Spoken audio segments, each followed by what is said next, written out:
함께 읽습니다. 너는 내 하나님 여호와의 이름을 망령되이 부르지 말라. 여호와는 그의 이름을 망령되게 부르는 자를 죄 없다 하지 아니하리라. 아멘.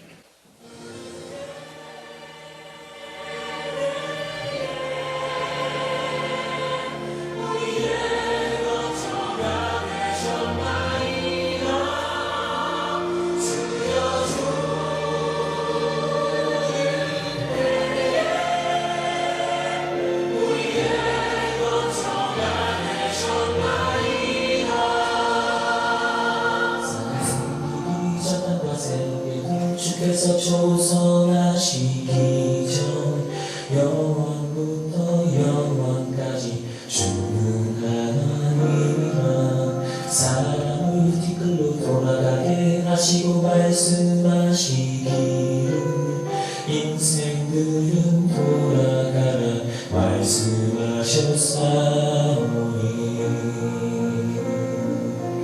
주의 목전에는 천리 지나간 어제 같으며 밤이 한경천 같으리라.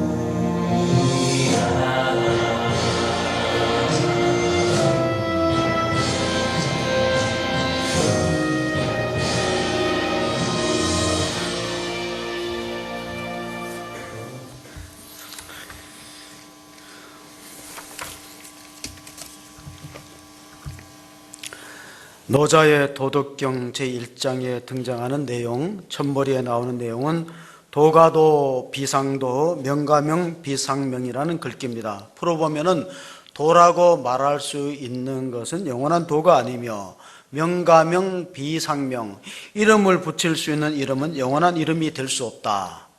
따라서 우리가 십계명 가운데 제3계명을 연상해 볼 때 신이라고 이름을 붙일 수 있는 것은 엄밀한 의미에서 신이라고 보기 어렵다 하는 맥락에서 저는 생각해 보았습니다. 왜냐하면 이름이라는 것은 어떤 대상을 규정짓고 한계와 정체성을 나타내는 것인데, 하나님은 우리가 생각할 수 있는 한계를 초월해 계시고 존재하시고, 오늘 우리가 영상을 보았던 것처럼 영원부터 영원까지 계시는 분한테 우리가 어떤 호칭이나 이름을 붙일 수 있을까? 그래서 모세의 십계명 제3계명을 출애굽기 20장 7절을 통해서 다시 보시면 하나님의 이름을 함부로 부르지 말라고 되어 있습니다. 같이 읽습니다. 너는 내 하나님 여호와의 이름을 망령되게 부르지 말라. 여호와는 그의 이름을 망령되게 부르는 자를 죄 없다 하지 아니하리라. 하나님의 이름을 오용하거나 남용하거나 또 무가치하게 도용하는 일을 막으라고, 금지하라고 명령하십니다. 그리스의 철학자 탈레스는 만물의 근원을 물이라고 했어요.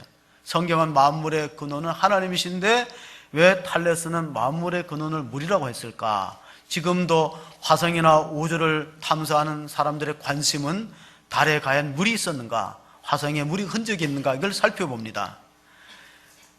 동양의 사상가 가운데 공자, 맹자, 순자, 노자, 장자 이런 5분이 가장 공통되게 예찬한 것이 물이에요. 한문으로 말하면 물 숫자지요. 제가 최근에 리더를 위한 한자 인문학이라는 좋은 책을 읽었어요. 거기 보면 노자가 물이 가지고 있는 특성을 3가지 덕목을 얘기했어요. 첫 번째, 물은 만물을 이롭게 합니다.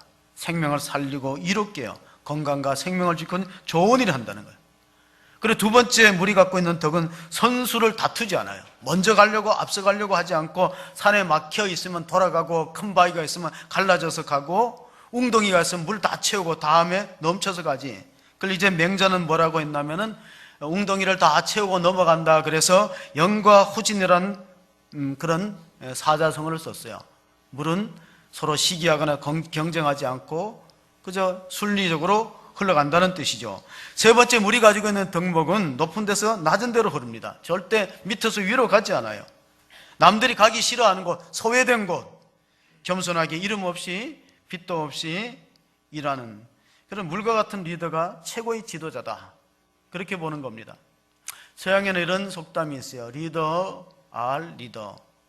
뭐냐면은 지도자는 독서가다. 그러니까 모든 독서가가 지도자가 될 수 없지만은, 그러나 위대한 지도자는 공통점이 다 독서가였다는 거예요. 미국의 명문 프린스턴 대학교에 가면 예배당하고 도서관이 나란히 서 있어요. 사진으로도 볼 수 있는데, 근데 미국의 대학의 인가 기준이 뭐냐면 그 대학이 얼마만큼 도서를 많이 소장하고 있는가가 인가 기준이에요. 근데 명문 대학교에서 책이 많는데 또 불구하고 도서관을 높게 안 짓고 계속 밑으로 지하로 파내려갑니다. 그건 뭐냐면 프린스턴 대학의 이념이 도서관은 절대로 예배당보다 높게 지을 수 없다는 규정이 있어요. 제가 다녔던 신학교는 그 표가 뭐냐면 경건과 학문이에요. 그러니까 학문을 연구하되 경건이 더 중요하다는 겁니다. 다시 쉽게 얘기하면 공부하기 전에 먼저 기도하라. 오늘의 문제는 뭐냐면은 신학교에 나온 학생들이 상당히 고학력자가 많아요. 외국에도 유학하고 고학력자, 학문은 늘어가는데 경건이 약하다는 게 교회의 위기로 이어집니다. 리더의 위기는 꼭 교회의 위기입니다. 이솝우화에 보면 이런 이야기가 나와요. 이제 새해가 되어서 동물의 왕인 사자가 그 모든 자연계를 숲을 지배하고 많은 동물들이 와서 문안 인사를 해요. 아침 저녁으로 문안 인사를 하는데 유독 여우는 한 번도 오지 않았어요. 그래서 시종을 보내갖고 여우한테 너는 왜 사자, 이 숲의 왕자인 사자한테 인사를 안 하냐 하고 보냈더니 그 여우가 이렇게 말했어요. 시종한테, 내가 가만히 보니까 발자국이 사자한테 들어가는 발자국은 있는데 나온 발자국, 모양이 다르잖아요. 방향이 다르니까 들어가는 발자국은 있는데 나온 발자국이 없기 때문에 내가 못 간다 그런 거예요. 들어가고 인사했던 동물들마다 다 잡아먹혔다. 이런 걸 뭐라 그러냐면 코드라 그래요. 이 발자국은 엄밀한 의미에서 글이 아니고 책이 아님에도 불구하고 하나의 어떤 풍습이나 문화를 읽을 수 있는 코드다, 암호가 될 수 있어요. 이걸 현실로 우리가 적용해 보면은 지금 인도와 중국이 거대 시장입니다. 등소평이 그 개방개혁 정책을 할 때 그때 한 사학가가 북경 거리를 걸어가면서 과연 등소평의 개방개혁 정책이 얼마만큼 현실 속에서 나타났는가, 그거를 살펴보려고 했는데 이분이 관심 있게 봤던 게 개와 고양이입니다. 개와 고양이는 다 애완동물인데 차이가 뭐냐면은 경제가 어려운 나라일수록 고양이를 많이 키운대요. 왜냐하면 고양이가 덜 먹기 때문에. 그래서 그 사학가가 가만히 보니까 이분은 애완동물을 파는 사학가가 아니에요. 근데 중국 시장이 얼마만큼 변화됐는가를 읽기 위해서 말도 못하니까 보니까 옛날에는 고양이를 많이 키웠는데 점점 사람들이 개를 데리고 다니다. 그건 뭘 뜻하냐면은 중국의 경제가 나아지고 있다, 개방 정책이 실제로 이루어지고 있다 하는 걸 읽었어요. 이런 걸 문화적인 코드라고 부릅니다.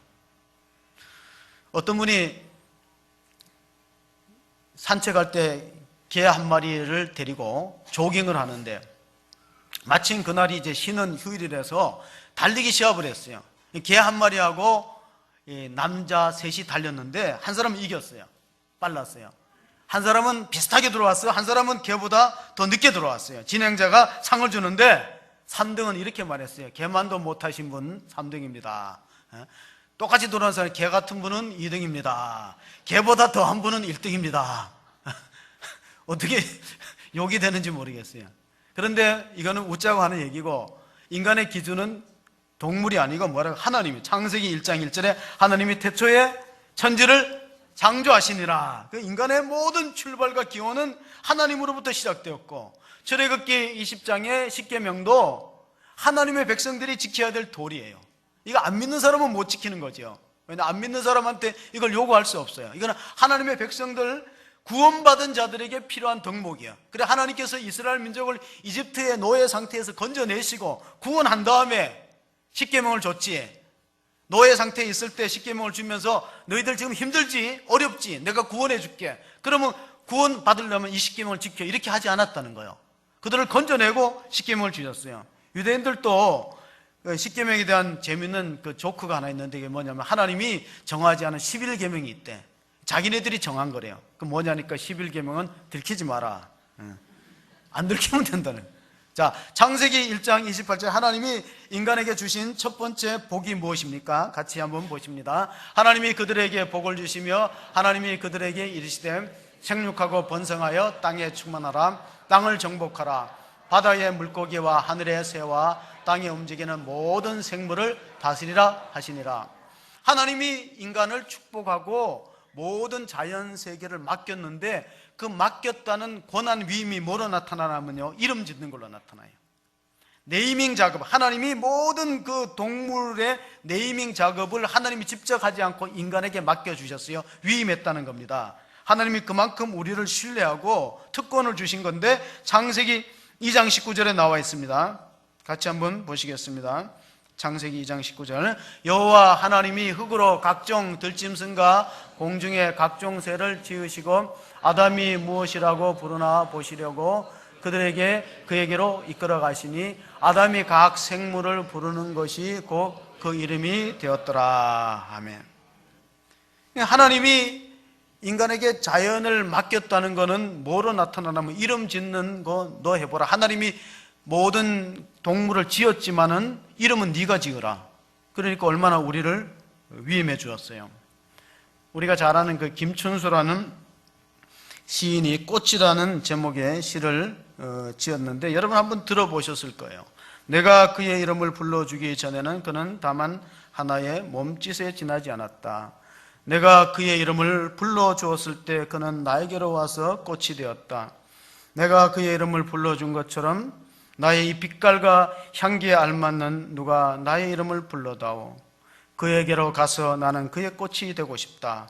우리들은 모두 무엇이 되고 싶다. 나는 너에게, 너는 나에게 잊혀지지 않는 하나의 의미가 되고 싶다. 그렇습니다. 꽃도 이름을 불러줄 때 새롭게 태어나듯이 이름표를 붙여 내 가슴에 확실한 주님의 도장을 찍어 이 세상 끝까지 주님 사랑한다면 확실하게 믿어봐. 좀 어디서 들어본 것 같죠? 복음성가는 아니에요. 그냥 제가 만들어 봤어요. 놓치면 후회하는 주님의 사랑, 주님은 사랑인가 봐. 십자가 보혈로 거듭난 우리, 이제는 더 이상 방황할 수 없잖아. 주님만 사랑하는 내 가슴에. 이름표를 확실하게 붙이고 믿어야 되는데 우리 자꾸 방황, 이랬다 저랬다 하잖아요. 그게 우리의 문제입니다. 저와 여러분의 가슴에 주님의 사랑의 이름표가 확실하게 붙여지기를 바랍니다. 이름은 중요해요. 왜냐하면 유대 사회나 한국 사회나 이름은 함부로 안 지어요. 저도 이제 이름을 지은 적이 있어요. 왜냐하면은 누가 나보고 이름을 지어달라 그러더라고요. 그래서 제가 이 조카 이름을 한번 지어봤어요. 조카 이름을 짓는데 힘들으니까 한문자 옥편을 다 뒤지고, 그래서 이제 새벽 효자를 써갖고 이제 이름을 지었는데 너는 새벽의 사람이 되라. 그래서 지었는데 걔가 그런지 새벽에 잘 일어나요. 그 이름대로 되는 것 같아. 여러분 성경에 보면 이름이 바뀌어서 운명이 달라진 사람이 많아요. 아브라함은 원래 이름이 아브람이거든요. 아브람을 아브라함이라고 고쳤어요. 사레가 사레로 바뀌었죠. 야곱이 이스라엘로 바뀌었고 또 시몬이 베드로로 바뀌었습니다. 이름이 바뀐다는 것은 운명에 대한 암시가 있는데 창세기 12장 2절에 보면은요 이런 말씀이 있어요. 같이 12장 2절을 보겠습니다. 하나님이 아브라함을 축복하실 때 내가 너로 큰 민족을 이루고 내게 복을 주어 내 이름을 장대하게 하리니 너는 복이 될지라. 그러니까 이름이 장대하게 한다니, 이름을 그만큼 우리 사회는 중요하게 여깁니다. 이런 말이 있어요. 호사유피 인사유명. 호랑이는 죽어서 뭘 남겨요? 가죽을 남겨. 사람은 죽어서 이름을 남겨요. 우리는 죽고 나면 이름밖에 남는 게 없어요. 족보책 보셨어요? 자기 가정의 족보책 혹시 보셨어요? 그럼 뭐만 남아요? 이름만 남아요. 뭐 그분이 어떤 삶을 살았는지, 옛날에 고생했는지, 오래 살았는지 별 없잖아. 이름만 남겨, 족보책을 그러니까 사람 이름 그치 중요한데 하나님 이름이 뭐냐? 모세가 떨기나무 숲 가운데에서 하나님의 음성을 들었어요. 모세야, 모세야, 내가 선 것은 거룩한 땅이니 너 발에서 신에서 발을 벗나? 발에서 신을 벗다 헷갈리네요. 하여튼 벗으라 그랬어요. 뭘 벗는지. 헷갈려. 이게 나이 먹으면 헷갈리는 것 같아요. 발에서 신을 벗는지 신에서 발을 벗는지 하여튼 벗었어. 그럴 때 모세가 하나님께 질문합니다. 하나님 누구십니까? 그럴 때 출애굽기 3장 14절에 하나님이 이렇게 말씀하셨어요. 같이 보십니다. 하나님 모세에게 이르시되 나는 스스로 있는 자이니라, 또 이르시되 너는 이스라엘 자손에게 이같이 이르기를 스스로 있는 자가 나를 너희에게 보내셨다 하라. 영어 성경에 보면 I am who I am, 나는 나다, I am who I am. 나는 스스로 있는 자가 가서 보냈다 그랬는데 이스라엘 사람들은 하나님의 이름 말을 함부로 안 해요. 여러분, 우리가 부모님 이름 함부로 안 부르잖아요. 만약에 부모님 이름은 무슨 자를 붙이잖아요. 저희 같은 항자, 진자, 갑자 이렇게 그러면 이제 항진갑. 우리 손자들은 할아버지 이름이 뭐냐면 지갑이라 그래가지고 지갑을 많이 털렸어요. 그러니까 띄어서 하잖아요. 그러니까 유대인들은 하나님을 얼마나 엄미하시고 두려운 분이니까 여호와의 이름 함부로 안 부르고 성경을 읽다가 여호와 하면은 건너뛰죠. 묵음으로. 그리고 서기관들은 여호와 이름을 써야 되는데 어떻게 쓰나 하면은 붓을 빨고 목욕을 합니다. 다시 몸을 씻고 야훼 하나님, 여호와 하나님 할 땐 그렇게 아주 두렵고 떨리는 마음으로 기록을 했는데, 성경을 필사했는데, 출애굽기 20장 7절에 여호와 이름을 망령되 일컫지 말라, 그런 자를 죄 없다 하지 아니하리라. 그리고 구체적으로 망령되 일컫는 게 무엇이냐, 한 세 가지로 분류해 보는데, 첫째는 아무 지킬 마음 없이 헛된 하나님의 이름으로 헛된 서약하는 게 망령되 일컫는 거예요. 자, 우리가 한번 보세요. 결혼도 사실은 교회에서 하면은 이혼을 좀 많이 생각해 보셔야 돼요. 일반 예식장에서 했다면 모르지만은 절대로 교회에서 했다는 거, 또는 교회식으로 결혼식을 했다는 건 뭐예요? 하나님의 이름으로 서약했잖아요.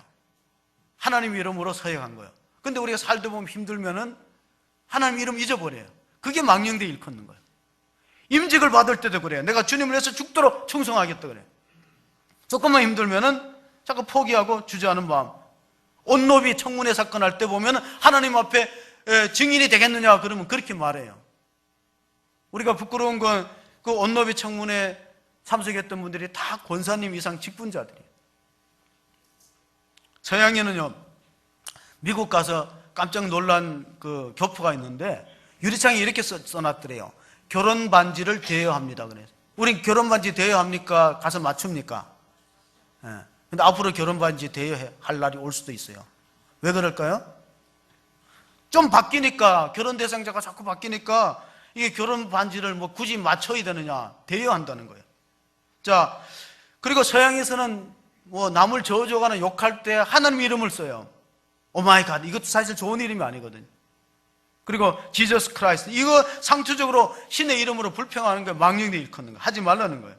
이거 또 하나는 우리가 의미 없이, 아무 생각 없이, 뜻도 없이 주여 주여 하는 것도 하나님의 이름을 거룩되이 여기지 못하는 태도입니다. 마태복음 7장은 산상수훈 끝부분인데 예수님이 끝에 가서 이렇게 말씀하셨습니다. 같이 봅니다. 나더러 주여 주여 하는 자마다 다 천국에 들어갈 것이 아니요 다만 하늘에 계신 내 아버지의 뜻대로 행하는 자라야 들어가리라.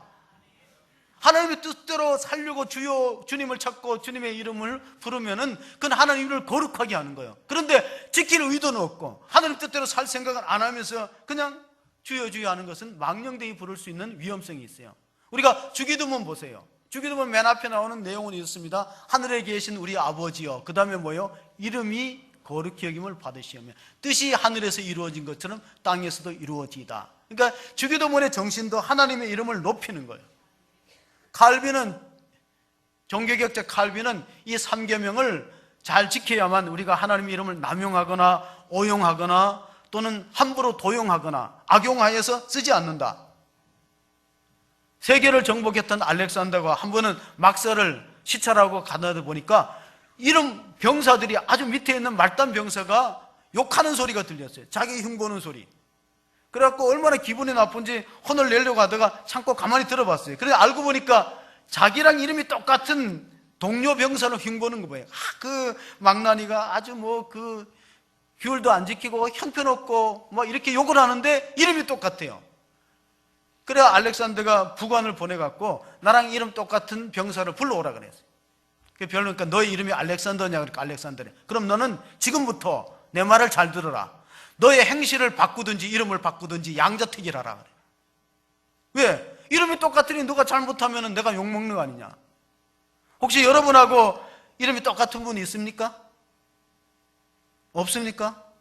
자기 이름하고 똑같은 분 인터넷에 쳐보세요. 모르면은 있죠?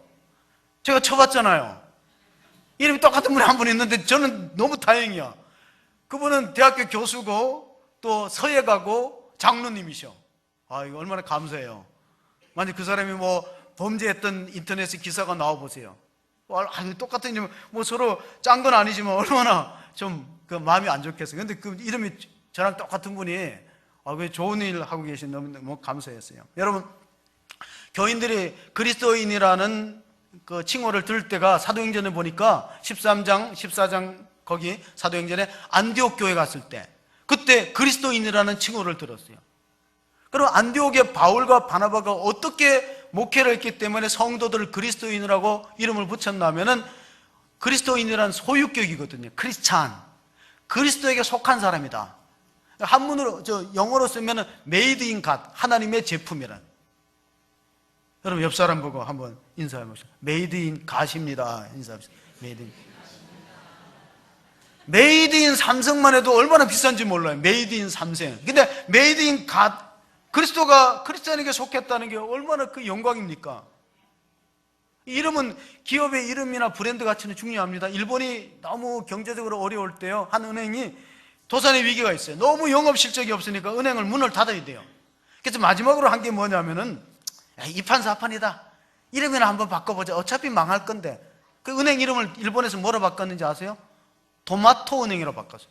은행하고 도마토가 아무 관계가 없는데 이름을 도마토로 바꾸니까 사람들이 호기심이 생기는 거야. 이거 이름이 신선하다. 좀 이렇게 뻘거니까 좀 이제 정열적이고 건강한 느낌도 들고. 그래가지고 그 은행이 도산하지 않고 도마토 은행으로 바꿔가지고 30% 실적이 매출이 올라갔고 유지가 됐어요. 그럼 회사가 어려우면 이름도 한번 바꿔볼 필요가 있어요. 예. 그래서 교회 이름도 아주 잘 짓는데, 자, 세계 브랜드 가치 1위가 뭐냐? 애플사입니다. 스티브 잡스는 죽었지만 애플사가 세계에서 브랜드 가치 가장 높아요. 그 로고가 먹다 남은 먹다만 사과. 이 두 번째가 빌 게이츠의 마이크로소프트사예요. 세 번째가 우리가 인터넷은 구글이 3위입니다. 네 번째가 여러분 자주 마시는 음료수 뭐죠? 코카콜라가 네 번째고 다섯 번째가 IBM이에요. 저는 IBM이가 코카콜라보다 더 순위가 떨어지는 건 놀랐어요. 네 번째가 코카콜라고 다섯 번째가 IBM이에요. 여섯 번째가 맥도날드예요.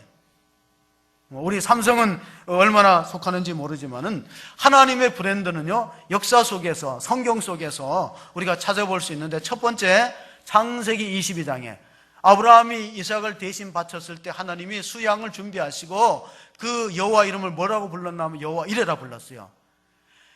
여호와의 이름 속에는 하나님이 일하신, 역사 속에 일하신 흔적이 담겨 있는데, 여호와 이레라는 뜻이 무엇이죠? 하나님이 친히 예비하신다. 하나님이 준비하신다. 하나님이 택한 백성을 준비하신다는 뜻이 담겨 있어요. 두 번째로 출애굽기 17장에 보면은 여호와 니시라는 말이 있는데, 그건 뭐냐? 모세가 아말렉과 전쟁을 할 때 현장에, 전투하는 현장에는 여호수아가 가고 모세는 산 위에 올라가서 기도합니다. 하나님, 이 전쟁은 하나님께 달렸으니까, 성패가 달렸으니 이기게 해주세요 하고 기도하는데, 모세의 팔이 내려오면은 이스라엘이 지고 모세의 팔이 높이 올라가면 이스라엘이 이겼어요. 그러니까 모세의 팔을 나중에는 아론과 홀이라는, 오늘날 말하면 장로님이 양쪽에 받쳤어요. 해가 지도록 팔이 내려오지 않으니까 아말렉을 쳐서 이스라엘이 승리하시고, 그 제단을 뭐라고 불렀어요? 그 제단을 이겼던, 모세가 기도했던 제단을 여호와 니시라고 불렀어요. 여호와 깃발이다. 여호와는 우리의 승리다. 근데 똑같은 전쟁을 이제 사무엘상에 가서는 사울 왕이 합니다. 아말렉과 전쟁을 합니다. 근데 사울 왕은 하나님 말씀에 순종하지 않고 아말렉을 다 쳐서 멸하지 않고 양과 손, 전리품을 남겼어요. 자기가 착복하려고. 그리고 갈멜에다가 기념비를 세웠는데 전승 기념비를 세웠어요. 그게 사울 왕의 몰락의 원인이에요. 하나님은 다른 건 다 허용해줘도 하나님께 돌아가야 될 영광을 인간이 가로채는 것을 용납하지 않습니다. 다윗은 모든 영광을 하나님께 돌렸어요. 내가 전쟁에서 이기는 것도 하나님이 도와주시고 하나님이 승리를 선물로 주셨다는 그런 믿음으로 하나님께 영광을 돌렸는데, 비해서 사울 왕은 자기가, 그러니까 자기 자랑이나 자기에 대해서 집중하는 사람의 내면이 허약해요. 그걸 아셔야 돼요. 너무 자기를 나타내고 이름을 내려 그리고 이러는 사람들이 안으로 자기 내적으로 자신이 없기 때문에 그래요. 그 열등감의 발로라고 볼 수 있습니다. 세 번째, 여호와 이름과 관련된 게 사사기에 나옵니다. 여호와 살롬이 사사 기드온이 미디안족을 멸하고 이스라엘의 평화를 찾았어요. 그래서 그때 여호와 살롬, 하나님의 평강이 우리 가운데 있다 하는 이름을 적었어요. 그리고 또 시편 23편에 보면 여호와는 나의 목자시니 내가 부족함이 없으리로다. 그거를 여호와 로이, 목자를 로이라고 부릅니다. 에스겔서 선지자 에스겔 예언서의 끝부분에 보면은 여호와 산마라는 단어가 나옵니다. 하나님이 거기 함께 계시다. 에스겔 48장 35절입니다.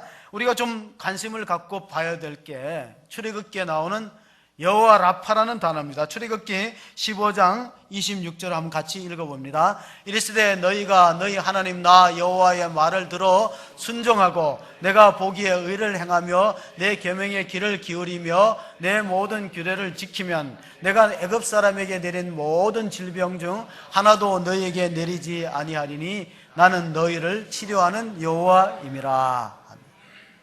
그 여호와 치료하는 여호와를 여호와 라파라고 이름을 붙였습니다.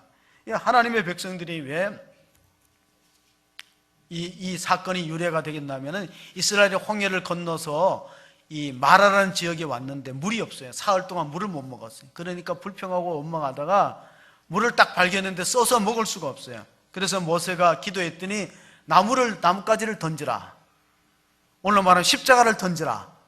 그랬더니 그 쓴물이 달아졌어요.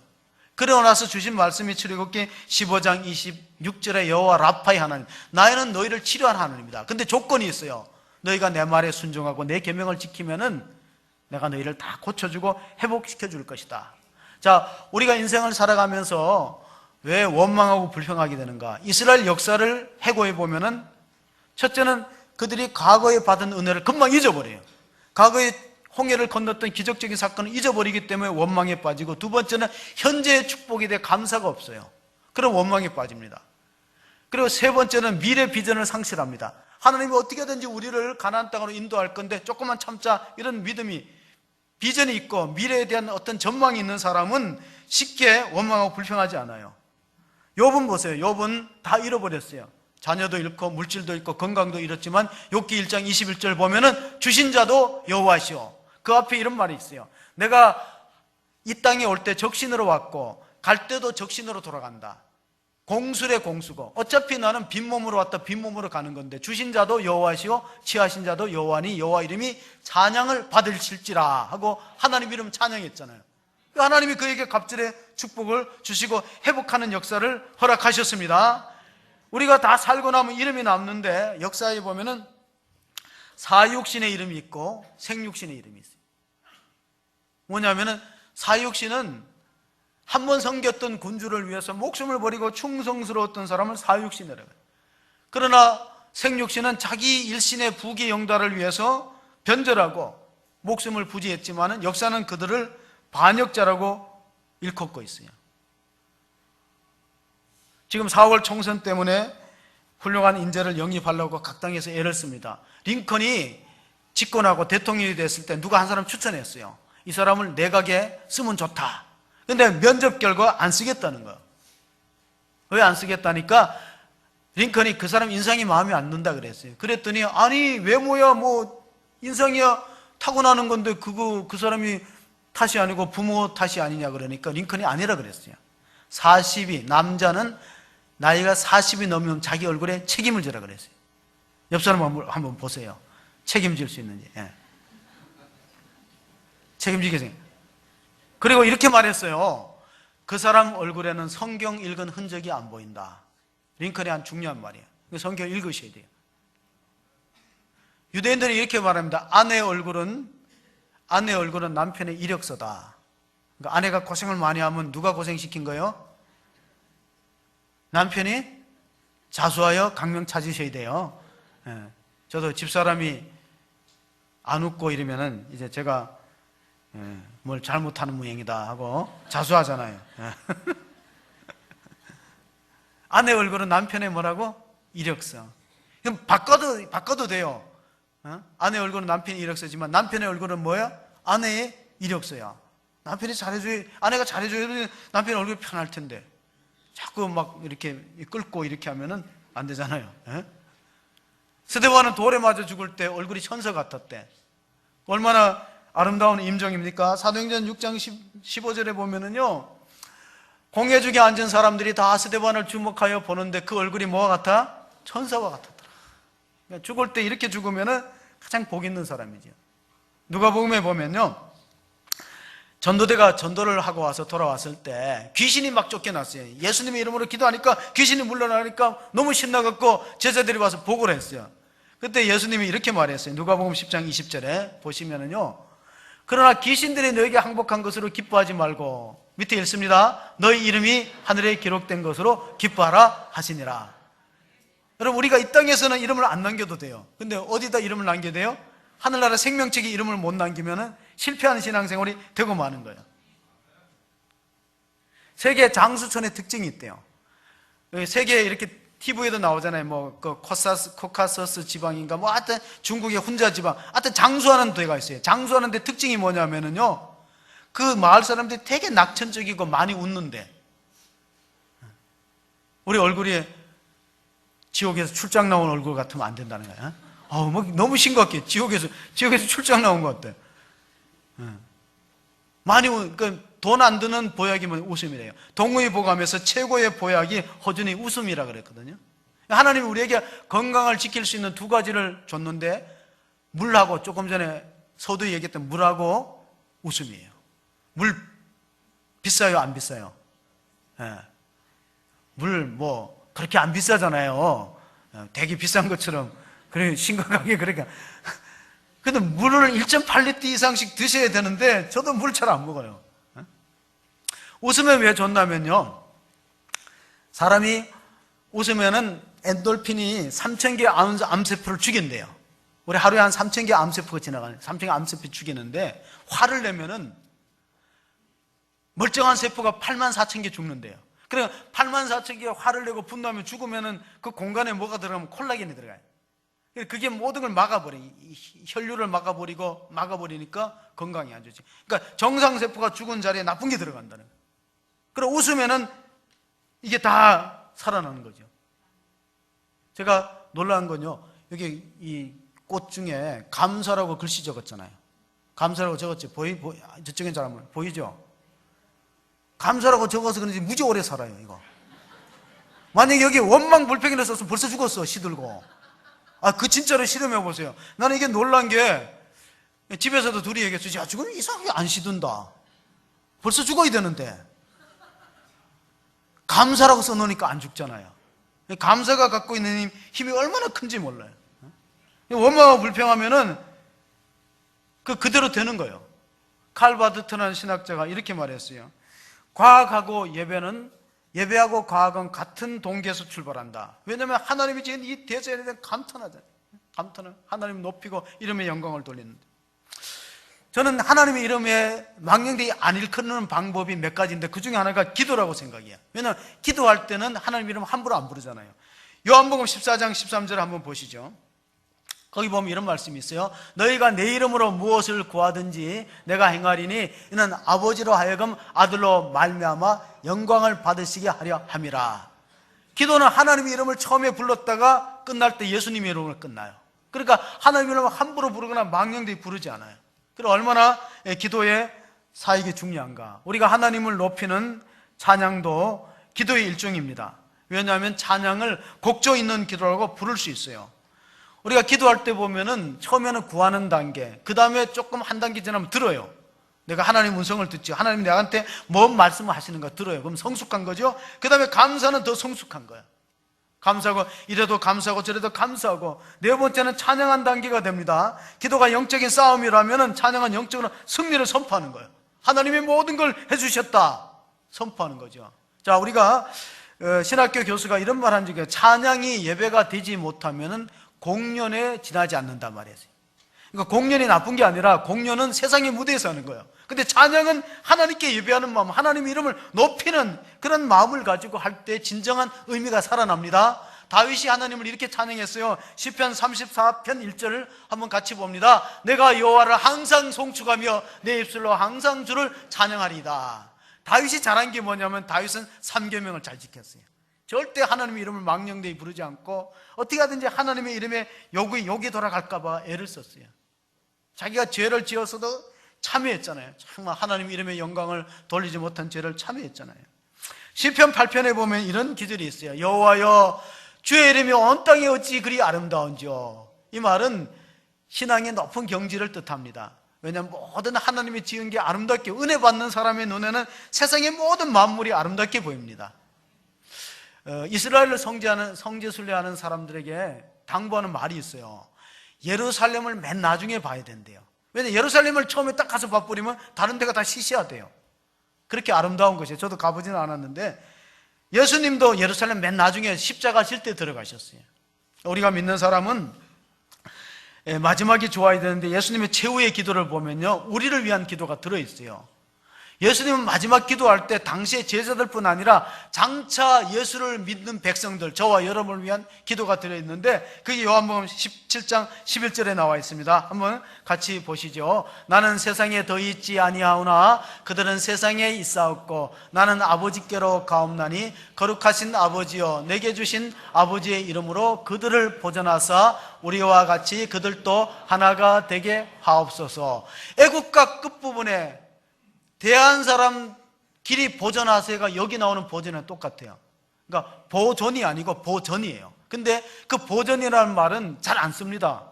우리가 뭘 보존한다 이런 존자를 쓰지 보전한다는 말을 안 쓰는데 애국가의 보전은 요한복음 17장 11절의 단어랑 똑같아요.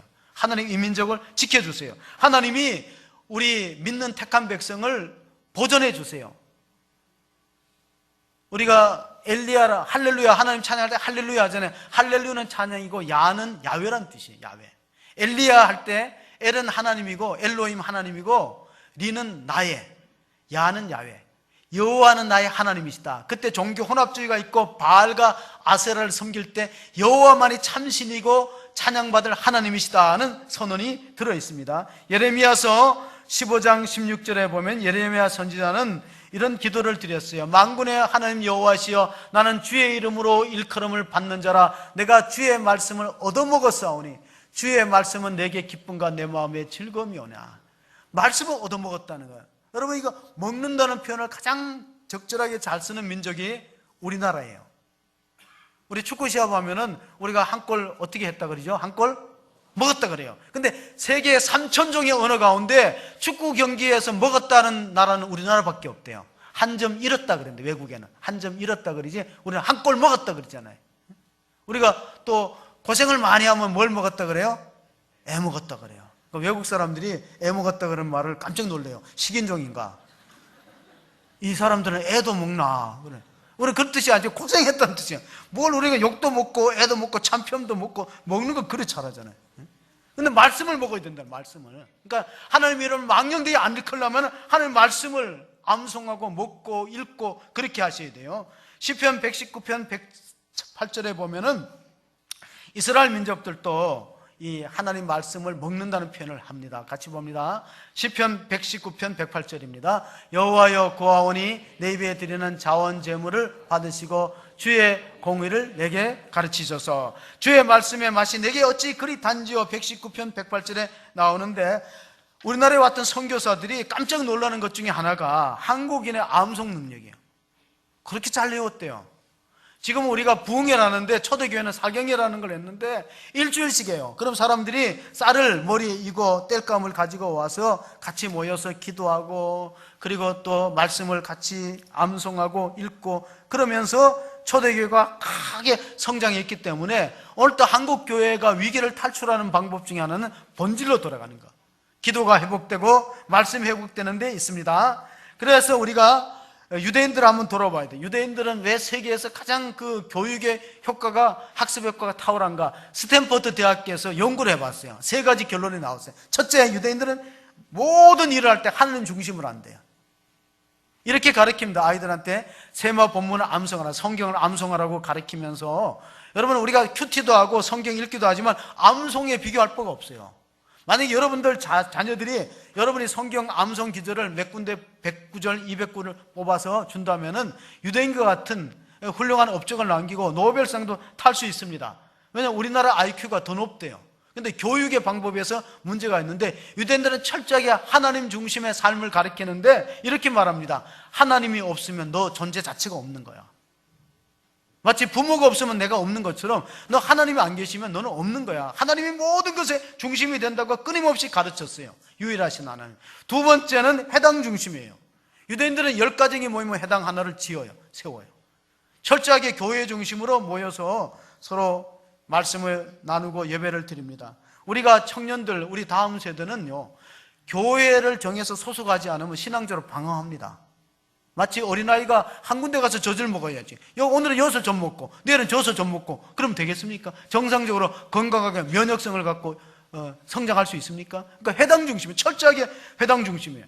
그들은 초대교회 보면 떡을 떼며 날마다 주님 전에 나와서 찬양하고 기도하고 떡을 떼며 교제하였더라. 사도행전 4장 12절에 보면은 그들은 유일신 신앙을 이렇게 표현했어요.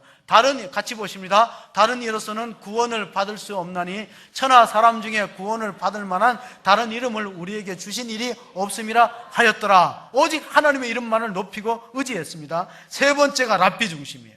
이게 오늘날 우리와 달라요. 보세요. 유대인들한테는 예수도 랍비고 모세도 랍비고 엘리야도 선지자도 다 랍비예요. 그들은 자녀 교육할 때, 결혼할 때, 이사할 때, 사업할 때 모두가 랍비와 의논합니다. 그런데 과연 오늘날의 성도는 그렇습니까? 그렇게 안 해요. 본인들이 다 생각하고 이사하고 결정하고 다 하죠. 철저히 그들은 랍비 중심이에요. 랍비한테 모든 걸 의논합니다. 이사를 갈까, 사업을 할까, 모든 문제가 결혼할까 의논하고 그렇게 해서 또 지혜를 잘 구해갖고 실패하고 실수하지 않습니다. IBM의 부사장이 회사를 위해서 크게 프로젝트를 하나 했다가 엄청난 손실을 가져왔는데 1천만 달러를 회사 손실을 가져왔어요. 그래서 그 IBM 창업자인 그 왓슨이라는 사람이 불렀어요. 톰 왓슨이 불렀어요. 그러니까 이 부사장이 사표를 써서 갔어요. 아, 이거 이제 해고됐구나. 저는 이제 회사 이렇게 1,000만 달러의 피해를 줬으니까 나가야 되겠다 했더니 그 톰 왓슨이 못 나가게 해요. 왜냐하면 우리는 당신한테 1,000만 달러의 수업료를 지불했는데 당신 나가면 어떻게 되느냐. 관점이 달라요. 회사한테 그렇게 손해를 줬다고 쫓아내는 게 아니라 우리 당신이 한 프로젝트에 투자했다가 돈을 날려갖고 회사 이런 손실을 가져왔으니까 당신은 뼈아픈 경험을 했고 그러니까 우리 회사에 있어야 된다는 거예요. 하나님의 관점이 그래요. 자, 이스라엘 민족이 위기가 왔을 때가 언제냐면 모세가 죽었을 때야. 여호수아가 바톤을 이어받았는데 권력의 공백기에 두려워할 때 하나님 모세에게 주신 말씀을 우리가 끝으로 한번 읽어봅니다. 여호수아서 1장 8절의 말씀입니다. 같이 읽습니다. 이 율법책을 내 입에서 떠나지 말게 하며 주야로 그것을 묵상하여 그 안에 기록된 대로 다 지켜행하라. 그리하면 내 길이 평탄하게 될 것이며 내가 형통하리라. 아멘. 하나님 말씀을 묵상하고 하나님을 높이고 하나님의 뜻대로 살아가는 자에게는 다시 한번 기회가 있습니다. 다시 한번 재기하고 형통하는 축복이 오늘 예배드리는 사랑하는 성도님 가정과 사업에 넘치시기를 주의 이름으로 축원합니다. 하나님 아버지, 오늘 우리가 십계명 가운데 제3계명 여호와 이름을 망령되이 일컫지 말라는 말씀을 들었습니다. 하나님, 우리가 뜻없이 의미 없이 하나님 이름을 부르지 않게 하시고 하나님의 이름으로 서약한 것을 끝까지 지키는 신실함이 있게 하여 주시옵소서. 주님, 우리에게 주의 일을 하라고 거룩한 직분을 주셨는데 힘이 부족하고 어렵고 때로는 실족하고 넘어질지라도 하나님 다시 한번 기회를 주시고 기도할 때 하나님 지혜를 주시고 말씀을 붙들고 일어설 때 용기를 주시고 담대하여 승리할 수 있는 성도들 되게 하여 주시옵소서. 내가 어디로 가든지 너와 함께 있어서 너를 형통하게 하는 축복이 사는 성도들과 그 가정과 산업에 넘치기를 간절히 원하옵고 우리 구주 예수 그리스도의 이름으로 기도하옵나이다. 아멘.